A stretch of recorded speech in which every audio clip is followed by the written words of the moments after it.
بسم الله الرحمن الرحيم. الحمد لله وحده والصلاة والسلام على من لا نبي بعده ونشهد أن لا إله إلا الله وحده لا شريك له إلها واحدا أحدا صمدا لم يتخذ صاحبة ولا ولدا ولم يكن له كفوا أحد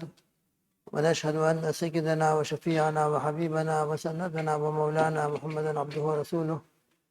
صلوات الله وسلامه على سيد الأولين والآخرين إمام الأنبياء والمرسلين قائد القرون المهجرين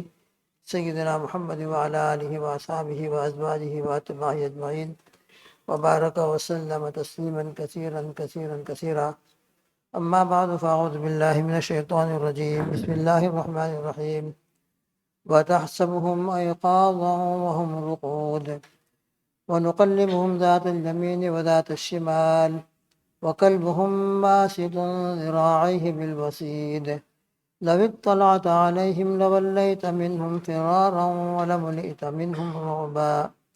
صدق الله العظيم وصدق رسوله النبي الكريم ونحن على ذلك لمن الشاهدين والشاكرين والحمد لله رب العالمين. سورہ کہف کے اندر اصحاب کہف کا واقعہ کا تذکرہ چل رہا ہے. اصحاب کہف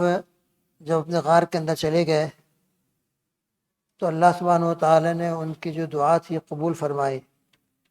ربنا آتنا من لدنک رحمہ وہیئ لنا من امرنا رشدا.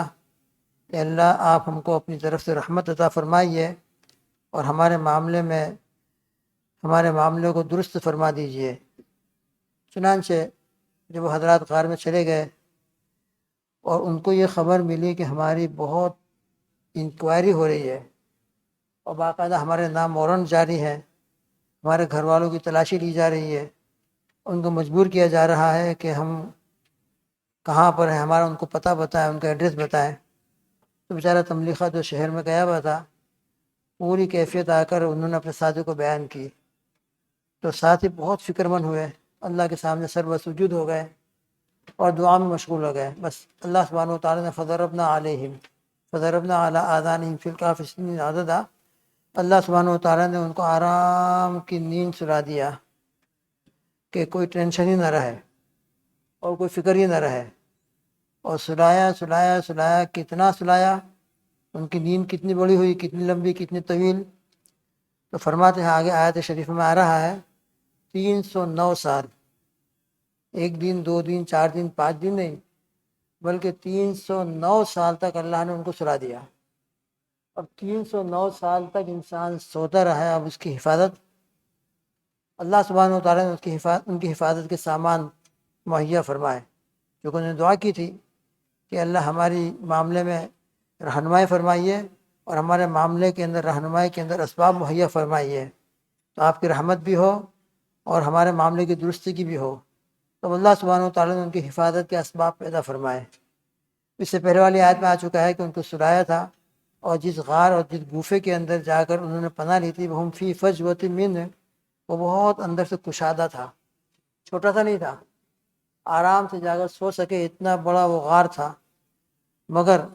اندر دھوپ اور آفتاب کی ہیٹ نہ پہنچے، اس کے لیے اللہ سبحانہ و تعالیٰ نے ان کے جسموں کی حفاظت کا یہ انتظام فرمایا کہ وہ سوتے تو رہے مگر آفتاب جب صبح کو طلوع ہوتا تھا تو اس طریقے سے گزرتا تھا کہ کشادہ غار ہونے کے باوجود بھی دھوپ اندر داخل نہیں ہوتی تھی. اور جب شام کا وقت آتا تھا تو شام کے وقت میں بھی، غروب ہونے کے وقت میں آفتاب اس طرح غروب ہوتا تھا کہ دھوپ اس گوفے کے اندر اور غار کے اندر داخل نہیں ہوتی تھی. ہوا پہنچتی تھی، روشنی پہنچتی تھی، فریش ہوا اندر آتی جاتی تھی، لیکن دھوپ نہیں آتی تھی. جیسے کہ دھوپ اگر آ جائے تو مسلسل 1 گھنٹے 2 گھنٹے ہوتی، شام کا وقت ہوتا تب بھی 1-2 گھنٹے رہ سکتی تھی. اور مسلسل جب ان کے جسم پر دھوپ لگتی رہے تو ہو سکتا ہے کہ دھوپ کی وجہ سے ان کے جسم کے اوپر کچھ اثر آئے. تو اللہ سبحانہ و تعالیٰ نے ان کے جسموں کی حفاظت کے لیے گرمی اور آفتاب کی ہیٹ سے ان کو بچانے کے لیے اس طریقے کا انتظام فرمایا کہ ان کو ہوا اور فریش ہوا ملتی رہے مگر دھوپ ان پر نہ آئے. پھر اللہ فرماتے ہیں ذالک من آیات اللہ من یہد اللہ فہو المہتد. اتنی لمبی نیند ہونے کے باوجود بھی ان کے جسموں کی حفاظت کرنا کہ جب وہ اٹھے ہیں تو اٹھنے کے بعد ان کے جسموں کے اوپر کوئی تغیر، ان کی صحت اور ان کی ہیلتھ میں کوئی فرق نہیں آیا۔ جس طرح ایک تندرست نوجوان اور ایک تندرست آدمی رات کو سوتا ہے اور رات اللہ کی حفاظت میں گزرتی ہے اور صبح کو ماشاءاللہ اللہ کی حفاظت کے اندر اٹھتا ہے، وہ بالکل اسی طرح ہی اٹھے، جگہ برابر میں ان کے جسموں کے اوپر کوئی تغیر، کوئی تبدل نہیں ہوا۔ پھر اللہ فرماتا ہے کہ ہماری آیت، اللہ کی آیتوں میں سے ایک آیت ہے، اسی پر بات ہوئی تھی کہ اللہ سبحانہ و تعالیٰ کے جو نیک بندے ہوتے ہیں، نیک بندے اگر وہ نبی ہوتے ہیں تو ان کے ہاتھ کے اوپر ان کے ذریعے سے جو باتیں خرق عادت ظاہر ہوتی ہیں ان کو معجزہ کہا جاتا ہے، اور اللہ کے ولیوں کے ہاتھ پر جو چیزیں ظاہر ہوتی ہیں ان کو کرامت کہا جاتا ہے۔ کرامت ہو یا معجزہ ہو، یہ حقیقت میں اللہ سبحانہ و تعالیٰ کا عمل ہوتا ہے، اللہ کا فعل ہوتا ہے، اور اللہ کی مشیت سے وہ چیز وجود میں آتی ہے۔ البتہ اس کا جو مظہر ہوتا ہے، وہ جن کے ہاتھ پر ظاہر ہوتی ہے وہ کبھی نبی ہوتے ہیں تو اس کو معجزہ کہا جاتا ہے، اور کبھی اللہ کے ولی ہوتے ہیں تو اس کو کرامت کہا جاتا ہے۔ لیکن چونکہ اللہ کا فعل ہے، لہذا ایمان والوں کے لیے ضروری ہے کہ اللہ کی ان آیتوں کے اوپر اور اللہ سبحانہ و تعالیٰ کی ان معجزات اور کرامات کے اوپر ایمان لائے۔ اپنی عقل میں نہ آئے تو عقل میں نہ آنے کی وجہ سے ان کا انکار نہ کرے، اور معذل اپنی عقل کے گھوڑے نہ دوڑائے، ورنہ اگر عقل کے گھوڑے دوڑائے گا تو آگے اس لیے فرمایا ہے من یہد اللہ فہو المہتد، اگر ان پر ایمان لے آئے گا اور اس کے اوپر یقین کر لے گا کہ بے شک میرا رب ہے، جو چاہے کرے، میرا رب ہر چیز کے اوپر قادر ہے۔ پانی کے اوپر کوئی چلتا نہیں ہے، لیکن اللہ کے حکم سے کوئی اللہ کا ولی چلنا شروع کر دے، اللہ قادر مطلق ہے۔ پانی کو مسلح بچھا دے، کوئی نماز نہیں پڑھ سکتا ہے، مگر اللہ قادر مطلق ہے کہ ان کو اس پر ایسی قوت دے دے کہ نماز پڑھنا شروع کر دیں۔ بہت سارے کرامتیں اولیاء اللہ کی مشہور ہیں، اور انبیاء علیہ السلام کے معجزے تو قرآن پاک میں ذکر کیے گئے ہیں، احادیث مبارکہ کے اندر ذکر کیے گئے ہیں، نبی کریم صلی اللہ علیہ وسلم کے کتنے معجزے، بے شمار معجزے ہیں۔ لہذا معجزوں پر جو ایمان لاتا ہے اور اپنی عقل کو پیچھے ڈال دیتا ہے تو وہ ایسا شخص من یہد اللہ فہو المہتد کے اندر داخل ہوگا کہ اللہ جس کو ہدایت دیتا ہے وہ ہدایت یافتہ ہے۔ لہذا جب بھی معجزے کا تذکرہ ہمارے سامنے آئے، اللہ کے کسی ولی کی کرامت کا تذکرہ آ جائے، آمنا و صدقنا کہہ دیں کہ بس ٹھیک ہے، ہماری عقل میں نہ آتا ہو نہ آئے، مگر جب معجزہ ہے، کرامت ہے، اور باقاعدہ صحیح پروف کے ساتھ اس کو بیان کیا جا رہا ہے، اس کا تذکرہ کیا جا رہا ہے، بس ہم اس کو مانتے ہیں۔ تو جو اس کو مان لیتا ہے تو وہ تو من یہد اللہ فہو المہتد کے اندر شامل ہوتا ہے، اور جو اس کا انکار کر دیتا ہے تو پھر ضلالت و گمراہی ہے۔ اسی لیے اس معجزے کے اور اس آیت کے تذکرے کے بعد اللہ سبحانہ و تعالیٰ نے من یہد اللہ فہو المہتد ومن یضلل فلن تجد له ولیا مرشدا کے ذریعے اسی کو بیان فرمایا ہے کہ اللہ کی آیتوں کے اوپر، اللہ کے معجزات کے اوپر، اللہ کی کرامتوں کے اوپر ایمان لانا یہ ہدایت ہے، اور انکار کرنا یہ ضلالت ہے۔ لہٰذا جو انکار کرے گا تو گمراہی کے راستے پر پڑے گا، اور پھر گمراہی کے راستے میں پڑنا یہ اپنی وجہ سے ہوگا، مگر یہاں فرمایا کہ اللہ جس کو گمراہ کرتا ہے، مگر اللہ گمراہ کس کو کرتا ہے؟ جو گمراہ کے راستے پر چلتا ہے اور گمراہی کی چیزوں کو اختیار کرتا ہے، اس کو سمجھایا جاتا ہے مگر سمجھنے کے لیے تیار نہیں ہوتا، اور وہی اپنی عقل کے پیچھے چلتا ہے، تو پھر اللہ تعالیٰ اس کو گمراہ کر دیتے ہیں، جدھر چلتا ہے اس کو چلنے دیتے ہیں۔ فلن تجد له ولیا مرشدا، تو پھر آپ اس کے لیے کوئی ولی اور کوئی مرشد نہیں پائیں گے جو اس کو راستہ بتائے۔ اس لیے اول وہلہ کے اندر انسان کو ہر دین کی بات کے اوپر ایمان لے آنا اور اس کو تسلیم کر لینا اور اس کے اوپر یقین کر لینا یہ ضروری ہے۔ اللہ ہم سب کو اس کا توفیق عطا فرمائے اور ایسا ایمان عطا فرمائے۔ یہ تو ان کے ظاہری جسموں کی حفاظت کا اللہ نے جو انتظام فرمایا تھا اس کو بیان کیا۔ اب ان کے رہائش جہاں پر تھی، چاروں طرف سے پہرا، چاروں طرف سے ایسا کولڈن کہ جس طرح بادشاہوں کے پیلس ہوتے ہیں، محل ہوتے ہیں، وہاں کوئی پہنچ نہیں جاتا، اور بلا تکلف وہاں پہنچ کر کچھ کرنا چاہے تو کر نہیں سکتا۔ اللہ سبحانہ و تعالیٰ نے اب یہاں ظاہری طور پر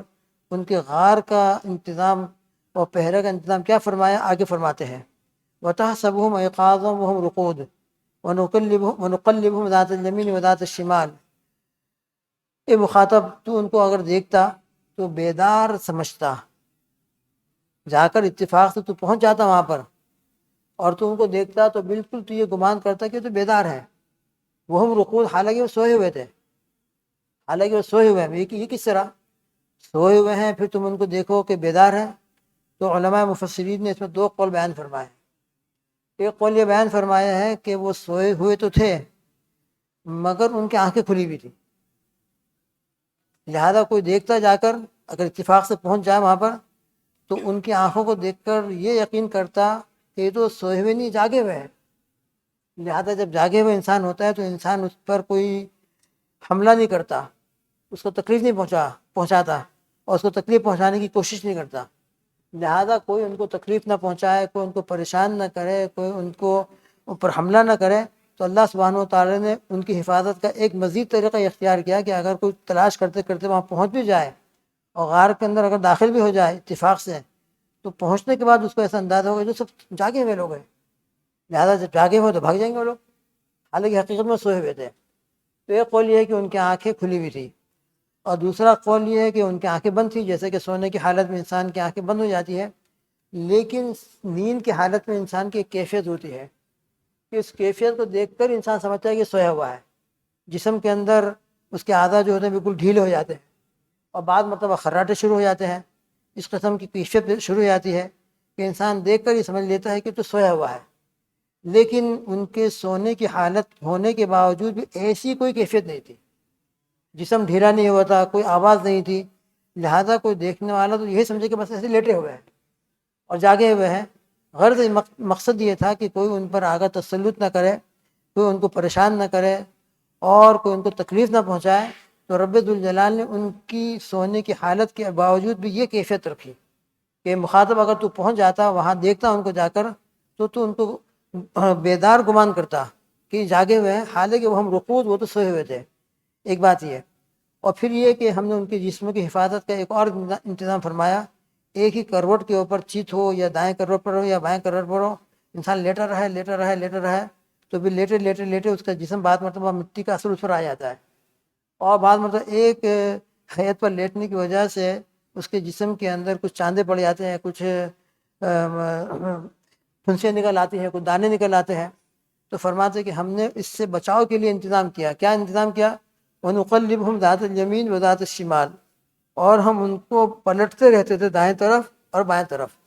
جس طرح سونے والا کروٹیں لیتا ہے، کبھی دائیں طرف کروٹ لے لیتا ہے، کبھی بائیں طرف کروٹ لے لیتا ہے، اس طریقے سے ہم ان کو پلٹتے رہتے تھے۔ اس طریقے سے ہم نے ان کے جسم کی حفاظت کی کہ جسم ان کے محفوظ رہیں، زمین کی مٹی ان کے اوپر اثر انداز نہ ہو اور ان کے جسم کے اوپر کوئی تغیر پیدا نہ ہو، اور کسی طرح کا زمین کی ان کے اوپر کوئی اثرات ظاہر نہ ہو۔ لہذا ہم نے ان کی جسم کی حفاظت کا ایک انتظام یہ بھی کیا کہ وہ کروٹیں لیتے رہتے تھے اور ایسا لگتا تھا کہ بیدار ہیں، کہ اگر کوئی اتفاق وہاں پہنچ جائے تو ان کو کوئی تکلیف نہ پہنچا سکے، ان کے سامان کو چوری کر کے نہ لے جا سکے۔ ایک تو یہ حفاظت۔ وَقَلْبُهُمْ بَاسِطٌ ذِرَاعَهِ بِالْوَسِيدِ، اور جو ان کا کتا ساتھ ہو گیا تھا، اب کتا چاہے ان کا ہو، یہ بھی کہا گیا ہے کہ وہ مویشی تھے، اپنے صاحب مال تھے اور مویشی ان کے پاس ہوتے تھے، اور مویشیوں کی حفاظت کے لیے، جانوروں کی حفاظت کے لیے کتے پالنے کی گنجائش ہے۔ لہذا جب یہ لوگ جانے لگے، کیونکہ کھیتی باڑی والے بھی تھے اور صاحب مال تھے، تو جب وہ نکلے ہیں تو وہ کتا چونکہ وفادار ہوتا ہے تو وہ بھی ان کے پیچھے پیچھے ہو گیا۔ ایک قول یہ ہے، اور ایک قول یہ ہے کہ کوئی راستے کا چلتا کتا ان کے ساتھ ہو گیا تھا، تو خیر بہرحال وہ کتا ان کے ساتھ رہا، اور جا کر وہ تو اندر غار میں داخل ہو گئے اور ان کا کتا غار کے منہ پر آ کے بیٹھ گیا پہرے کے طور پر، جس طرح پیون ہوتا ہے، چوکیدار ہوتا ہے، بادشاہوں کے اور بڑے آفسوں کے دروازے کے اوپر کوئی شخص داخل ہونا چاہے تو داخل نہیں ہو سکتا، وہاں کا چوکیدار ہوتا ہے، وہ حفاظت کرتا ہے۔ تو رب ذوالجلال نے ایک ظاہری حفاظت کے لیے کتے کو وہاں بٹھا دیا تاکہ اس کتے کو دیکھ کر کوئی اندر داخل ہونے کی ہمت نہ کرے۔ وَقَلْبُهُمْ بَاسِطٌ ذِرَاعَيْهِ بِالْوَسِيدِ، اور ان کو کتا اپنے باہیں پھیلائے ہوئے وہاں بیٹھا ہوا تھا۔ ایک بات تو یہ، لَوِ اطَّلَعْتَ عَلَيْهِمْ لَوَلَّيْتَ مِنْهُمْ فِرَارًا وَلَمُلِئْتَ مِنْهُمْ رُعْبًا، اور مزید اللہ سبحانہ وتعالیٰ نے ان اصحاب کہف کی حفاظت کا ایک انتظام بھی فرمایا۔ لَوِ اطَّلَعْتَ عَلَيْهِمْ، اگر تم ان کو جھانک کر دیکھ لو، کسی طریقے سے تلاش کرتے کرتے، یا کوئی ایسے ہی وہاں پہنچ جائے اور اتفاق سے قریب پہنچ گیا، کسی طریقے سے داخل ہو گیا، تو فرماتے ہیں کہ اگر داخل ہو گیا، ان کو جھانک کر دیکھا، تو اللہ سبحانہ و تعالیٰ نے ان کے اوپر ایسا رعب ڈال دیا تھا، ایسا رعب ان کے اوپر ڈال رکھا تھا، لَوَلَّيْتَ مِنْهُمْ فِرَارًا، تو ان کو دیکھ کر پیٹ پھیر کر بھاگ جائے،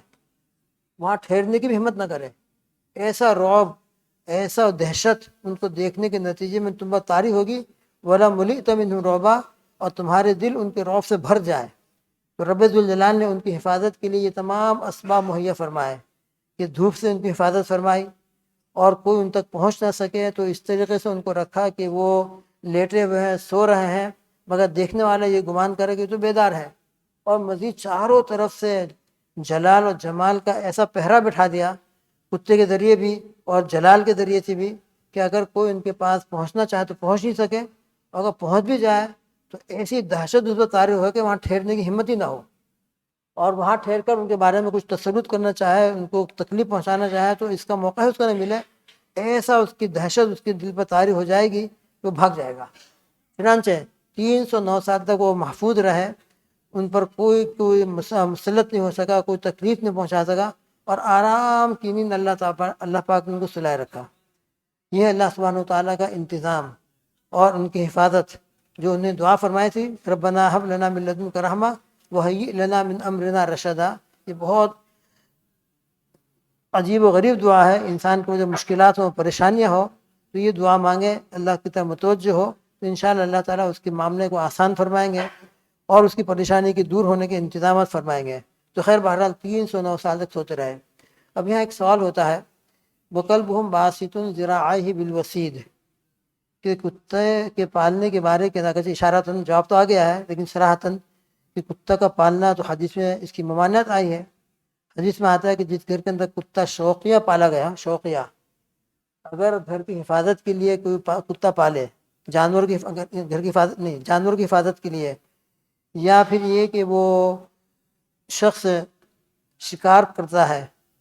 اور شکار کے لیے اسے کتا پال رکھا ہے، تب تو اس کے لیے گنجائش ہے،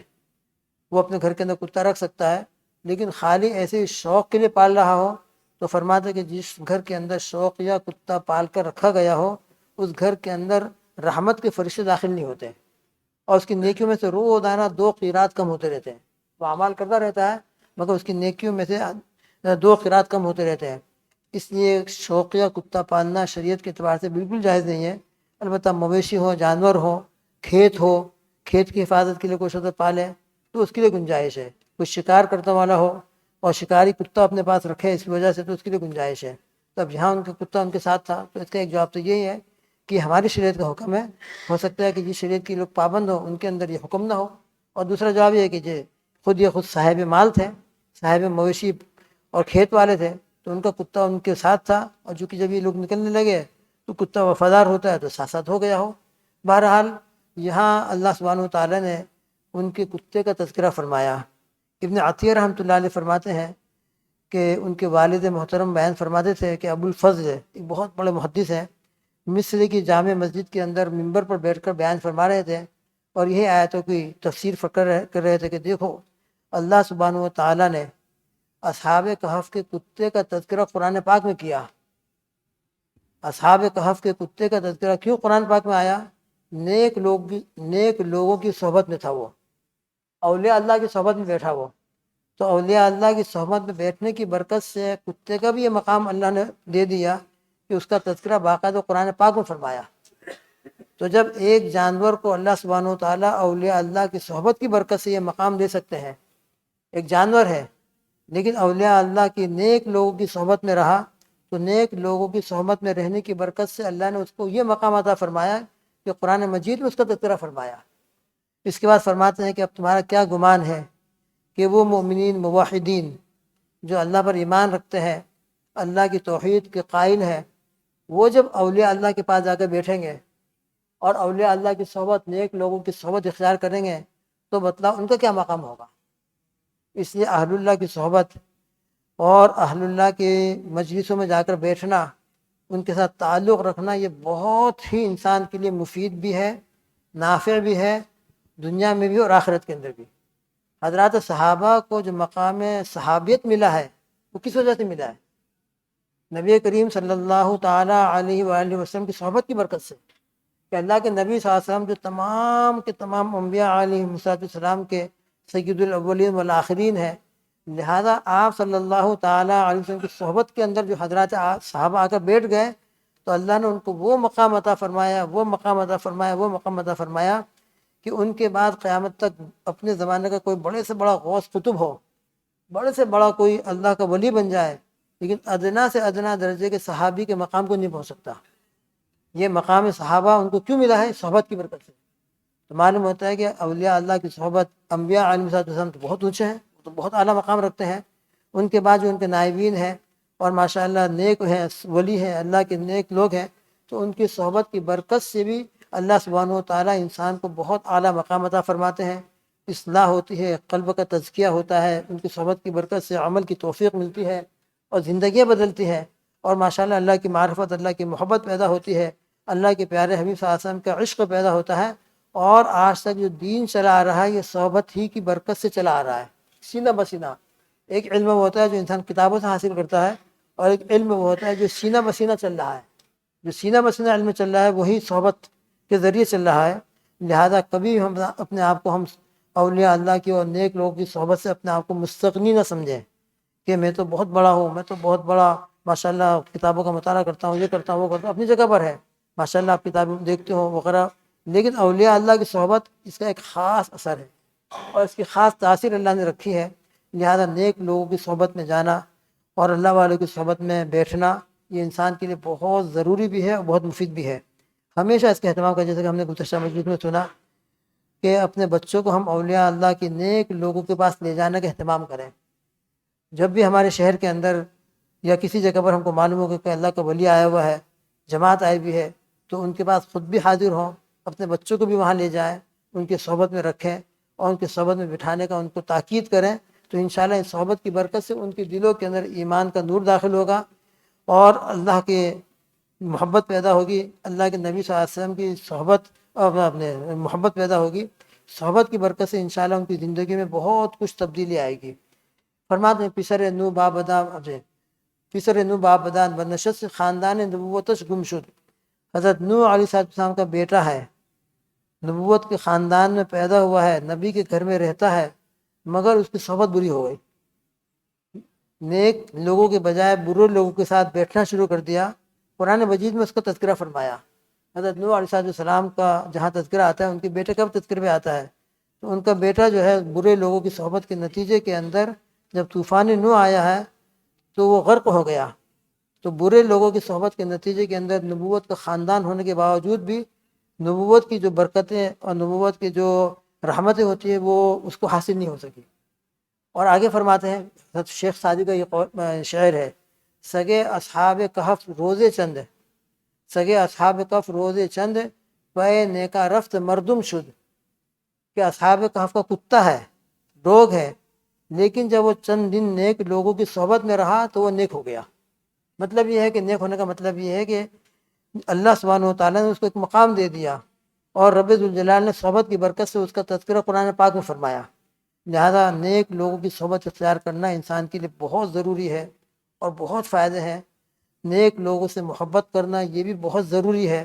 اور نیک لوگوں سے محبت کرنے کی برکت سے بھی اللہ پاک اس کو بہت اونچا مقام عطا فرماتے ہیں۔ نیکوں میں سب سے بڑے نیک تو آپ صلی اللہ علیہ وسلم ہیں۔ ایک مرتبہ انس، صحیح بخاری کی روایت ہے، حضرت انس رضی اللہ عنہ فرماتے ہیں کہ آپ صلی اللہ تعالیٰ وسلم ایک مرتبہ مسجد سے نکل رہے تھے کہ دروازے کے اوپر ایک شخص آئے، ملاقات ہو گئی، انہوں نے ایک سوال کر دیا۔ سوال کیا فرمایا انہوں نے؟ متی الساعہ، یا رسول اللہ صلی اللہ علیہ وسلم قیامت کب آئے گی؟ بہت بڑا سوال تھا۔ نبی کریم صلی اللہ تعالیٰ علیہ وسلم نے فرمایا کہ بھئی تو قیامت کا سوال کر رہا ہے، ما اعددت لہا، تو نے اس کی تیاری کیا کی ہے؟ انسان کسی کے بارے میں پوچھتا ہے، کسی چیز کے بارے میں اندر میں ایگزام کب ہونے والا ہے تو مطلب یہ ہوتا ہے کہ کچھ تیاری کی ہو، انٹرویو کب ہونے والا ہے تو معلوم ہوتا ہے کہ کچھ تیاری کرنا چاہتا ہے یا تیاری کر رکھی ہو۔ تو پوچھا کہ آپ نے پوچھا کہ تو نے اس کی تیاری کیا کر رکھی ہے؟ تو ذرا شرمندہ ہوا، سمجھ گیا کہ آپ صلی اللہ علیہ وسلم میرے سوال کو سمجھ گئے ہیں کہ بھئی سوال جو کر رہا ہے تو انسان جب سوال کرتا ہے اس کے لیے کوئی تیاری کرتا ہے، تو نے قیامت کے لیے کیا تیاری کر رکھی ہے؟ تو شرمندگی کے ساتھ جواب دیا، یا رسول اللہ صلی اللہ علیہ وسلم میں نے قیامت کے لیے کوئی بہت بڑی نمازوں کا ذخیرہ، زکوٰۃ کا ذخیرہ، صدقات کا ذخیرہ تو جمع نہیں کیا ہے، اتنی طاقت میرے اندر موجود نہیں ہے۔ البتہ ایک چیز میرے اندر موجود ہے، انی احب اللہ و رسولہ، کہ میں اللہ سبحانہ و تعالیٰ سے محبت کرتا ہوں اور اللہ کے رسول صلی اللہ تعالیٰ علیہ وسلم سے محبت کرتا ہوں۔ حضور پاک صلی اللہ تعالیٰ وسلم نے جب ان کا یہ جواب سنا تو آپ صلی اللہ تعالیٰ علیہ وسلم نے فرمایا، المرء مع من احبہ انت مع من احبہ، تو جس سے محبت کر رہا ہے قیامت میں ان کے ساتھ ہوگا۔ تو قیامت کا سوال کر رہا ہے تو انشاءاللہ تو جس سے محبت کر رہا ہے قیامت میں ان کے ساتھ ہوگا۔ سیدنا انس رضی اللہ تعالیٰ عنہ فرماتے ہیں کہ میں نے جب یہ جملہ سنا اور حضرات صحابہ نے جب یہ جملہ سنا تو فرماتے ہیں کہ اسلام لانے کے بعد ہم کو اگر کسی دن سب سے زیادہ خوشی ہوئی ہو، سب سے زیادہ خوشی ہوئی ہو، تو یہ دن ہمارے خوشی کا تھا کہ جب نبی کریم صلی اللہ تعالیٰ علیہ وسلم سے ہم نے سنا المرء مع من احبہ، کہ انسان جس سے محبت کرتا ہے قیامت میں اس کا ساتھ اس کو ملے گا۔ تو حضرات صحابہ کو تو اللہ سے محبت اور اللہ کے پیارے حبیب صلی اللہ علیہ وسلم سے کیا محبت ہے، اس کے واقعات ہم سنتے رہتے ہیں۔ تو فرماتے کہ اسلام لانے کے بعد ہم کو سب سے زیادہ خوشی اگر کسی چیز سے ہوئی ہے تو اس حدیث پاک سے ہوئی۔ یہ حدیث پاک جب ہم نے سنی المرء مع من احبہ، اتنے خوش ہوئے ہم، اتنے خوش ہوئے کہ انشاءاللہ دنیا میں تو ہم کو اللہ کے نبی صلی اللہ علیہ وسلم کی صحبت حاصل ہوتی ہے، اور جب بھی ہمارا دل چاہتا ہے اللہ کے نبی صلی اللہ علیہ وسلم کی زیارت کر کے اپنے آنکھوں کو ٹھنڈا کر لیتے ہیں۔ انشاءاللہ اس حدیث کی برکت سے بہت بڑی بشارت اور بہت بڑی خوشخبری ہم کو ملی کہ انشاءاللہ ہم کو اللہ سے محبت ہے اور اللہ کے نبی صلی اللہ علیہ وسلم سے محبت ہے، تو قیامت میں بھی انشاءاللہ اللہ کی معیت اور اللہ کے حبیب صلی اللہ علیہ وسلم کی معیت حاصل ہوگی۔ حضرت انس رضی اللہ تعالیٰ عنہ جب یہ حدیث بیان فرماتے تھے تو فرماتے تھے کہ میں محبت کرتا ہوں اللہ تعالیٰ سے الحمدللہ، اور اللہ کے حبیب صلی اللہ علیہ وسلم سے محبت کرتا ہوں، سیدنا ابو بکر سے محبت کرتا ہوں رضی اللہ تعالیٰ عنہ، سیدنا عمر بن خطاب رضی اللہ تعالیٰ عنہ سے محبت کرتا ہوں۔ بہت قیمتی وقت ہے ابھی ہم بیٹھے ہوئے ہیں، بہت قبولیت کا وقت ہے، ہر ایک اپنے اپنے دل میں کہہ دے، ہر ایک اس کا اعادہ کر لے کہ میں اللہ سے محبت کرتا ہوں، کہہ لے اپنے دل میں اللہ سے محبت کرتا ہوں، اللہ کے نبی صلی اللہ علیہ وسلم سے محبت کرتا ہوں، سیدنا ابو بکر صدیق رضی اللہ تعالیٰ عنہ سے محبت کرتا ہوں، عمر فاروق رضی اللہ تعالیٰ عنہ سے محبت کرتا ہوں، حضرت عثمان سے محبت کرتا ہوں، حضرت علی سے محبت کرتا ہوں، تمام اہل بیت کرام سے محبت کرتا ہوں، تمام صحابہ سے محبت کرتا ہوں، اور آج تک اللہ کے جتنے نیک بندے ہیں ان تمام سے محبت کرتا ہوں۔ تو انشاءاللہ ثم انشاءاللہ اللہ کے سامنے ہم نے یہ جملے دہرائے ہیں۔ بہت مبارک وقت ہے، قبولیت کا وقت ہے، اللہ تعالی ہمارے اس محبت کے اس بول کو قبول فرمائے، اور قیامت کے میدان میں اللہ تعالیٰ اپنی معیت بھی نصیب فرمائے، عرش کا سایہ نصیب فرمائے، اللہ کے نبی صلی اللہ علیہ وسلم کی معیت نصیب فرمائے، اور حضرات صحابہ کے زمرے میں ہم سب کا حشر فرمائے۔ اس لیے اللہ سے محبت رکھنا، اللہ کے حبیب صلی اللہ علیہ وسلم سے محبت رکھنا، پھر اللہ کے حبیب صلی اللہ علیہ وسلم کے جو حضرات صحابہ ہیں، خلفائے راشدین ہیں، عشرہ مبشرہ ہیں، اہل بیت کرام ہیں، بنات طاہرات ہیں، ازواج مطہرات ہیں، تمام صحابہ صحابیات ہیں، اور پھر اس کے بعد اللہ کے نیک بندے، ان تمام سے ہمیشہ محبت کا معاملہ کرنا چاہیے۔ کسی کی نفرت ہمارے دل میں نہ ہونا چاہیے، اور اس کے آگے بول کر کسی مومن کی بھی نہیں ہونا چاہیے۔ ہر مومن سے محبت کریں تو انشاءاللہ اس کی برکت سے اللہ تعالیٰ بہت نوازیں گے۔ اللہ تعالیٰ ہم سب کو اللہ کی محبت، اللہ کے نبی صلی اللہ علیہ وسلم کی محبت اور اللہ کے نیک لوگوں کی محبت عطا فرمائے۔ اللہم آمین۔ بسم اللہ الرحمن الرحیم۔ الحمدللہ رب العالمین والعاقبۃ للمتقین والصلاۃ والسلام علی سید الاولین والآخرین سیدنا محمد وعلی آلہ واصحابہ وازواجہ واتباعہ اجمعین وبارک وسلم تسلیما کثیرا کثیرا کثیرا۔ اللہم ربنا آتنا فی الدنیا حسنہ وفی الآخرۃ حسنہ وقنا عذاب النار۔ اے اللہ اپنے کرم سے اپنے فضل سے اپنی محبت عطا فرما، اپنے حبیب صلی اللہ علیہ وسلم کی سچی اور پکی محبت اور عشق عطا فرما، ہم سب کو فنا فی اللہ فنا فی الرسول بنا دے۔ حضرات صحابہ کی محبت، اہل بیت کرام کی محبت، عشرہ مبشرہ کی محبت، خلفاء راشدین کی محبت، بنات طاہرات، ازواج مطہرات، اور تمام یا اللہ نیک بندوں کی، اولیاء اللہ کی محبت اور ہر مومن کی محبت یا اللہ ہم کو ہمارے دل میں پیدا فرما۔ ہمارے دل میں کسی کی نفرت نہ رہے، کسی کی نفرت عداوت ہمارے دلوں میں نہ رہے، یا اللہ ایسا قلب سلیم ہم سب کو عطا فرما۔ اے رب ذوالجلال اپنے کرم کا، اپنے فضل کا معاملہ فرما۔ بہت مبارک وقت ہے، روزے دار بیٹھے ہوئے ہیں، یا اللہ ہم سب کی اور پوری امت کی کامل مغفرت فرما۔ اللہم انا نسألک برحمتک التی وسعت کل شیء ان تغفر لنا وتغفر جمیع امت محمد صلی اللہ علیہ وسلم۔ اللہم یا عظیم یا عظیم یا عظیم انت الہنا لا الہ الا انت فاغفر الذنب العظیم فانہ لا یغفر الذنب العظیم الا العظیم۔ اے اللہ ہم سب کو جہنم کے آزاد شدہ لوگوں میں شامل فرما دے۔ اللہم اجعلنا من اتقاء شہر رمضان، اللہم اجعلنا من اتقاء شہر رمضان۔ ربنا تقبل منا انك انت السميع العليم وتب علينا انك انت التواب الرحيم، وصلى الله تعالى على خير خلقه محمد وعلى اله واصحابه وازواجه واتباعه اجمعين، سبحان ربك رب العزة عما يصفون وسلام على المرسلين والحمد لله رب العالمين برحمتك يا ارحم الراحمين۔